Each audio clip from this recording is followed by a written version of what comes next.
All right, let's take a look at miracles and faith. So we got a question that came in. The question is, how do we as believers reconcile our faith when God doesn't answer our prayer, even though we believed? Emphasis on believed there. Reference Mark chapter 9, verse 14, emphasis on Mark 9:23. Does it mean our faith wasn't strong enough for God to work the miracle? All right, so it's interesting. We should jump right into Mark chapter 9 then. And this is what it says, starting at, let's start at 17, actually. One of the men in the crowd spoke up and said, "Teacher, I brought my son so you could heal him. He is possessed by an evil spirit that won't let him talk. Whenever this spirit seizes him, it throws him violently to the ground. Then he foams at the mouth." Anyway, the kid is essentially possessed by this evil spirit. Jesus says to them, this is 19, "You faithless people, how long must I be with you? How long must I put up with you? Bring the boy to me." Jesus ends up delivering the boy. And it's interesting in verse 23, when the father, the desperate father, you got to imagine that this father just so desperate. You have to imagine that he's crying out for help. So in 23, Jesus says to him, "What do you mean if I can?" Anything is possible if a person believes. The father instantly cried out, "I do believe, but help me overcome my unbelief." So Jesus takes care of it. And then later on, the disciples are confused. They're perplexed. They're like, how come we couldn't do this? How come we couldn't cast out this evil spirit? And Jesus' reply is this kind can be cast out only by prayer. So the question is, do miracles happen based on our faith or our ability to believe? And when we do believe, why don't those miracles happen? Maybe we phrase the question like this: are miracles dependent on our faith? And I think the answer to that is yes and no. We've been talking about putting God in a box, right? But we also see that their faith is involved, our faith. And in this case, it's easy to get kind of caught up in this idea and make it too black and white, if you will, make it too simple. We have to understand where Jesus was coming from and where he was going when this event took place. The interesting thing that we do find out is apparently there are degrees of difficulty, or you might say, with certain obstacles.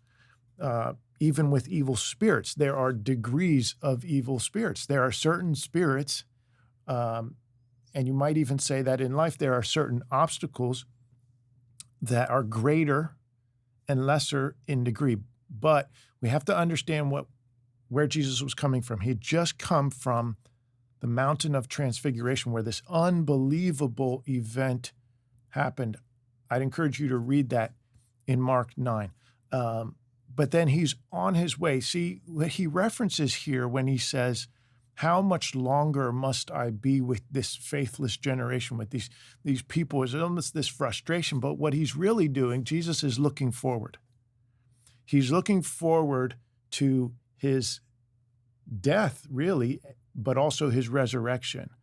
And that's when this event happens. The reason that's important is because we have to know, we think as we go along in life, in our Christian walk, as we're following Jesus, that things should get easier.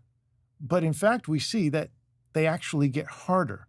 It requires more of us. And you would expect that. You would expect that, well, when you were in first grade, school wouldn't have been that hard. But when you get to sixth grade, it gets more difficult. And even though you've gotten smarter and better at the schoolwork, it's still getting more challenging. By the time you get to high school, it's really pushing up against you. It's the schoolwork, the education is more difficult. When you get into college, if you go for a graduate degree, you're going to find in everything in life that the more advanced you get, the harder it is, the more it takes. And that's what's happening here, is they're getting closer to the source of opposition. Evil forces are consolidating. And what Jesus says is, if you want to go to battle, you have to be serious about trusting me. I think that really is the message here. It isn't a matter of, do I have enough faith to make God do what I want him to do? Do I have enough faith to make things happen? Is it dependent on me? A limited amount, yes, but that really isn't the point here. There's no formula for getting Jesus to do things for us.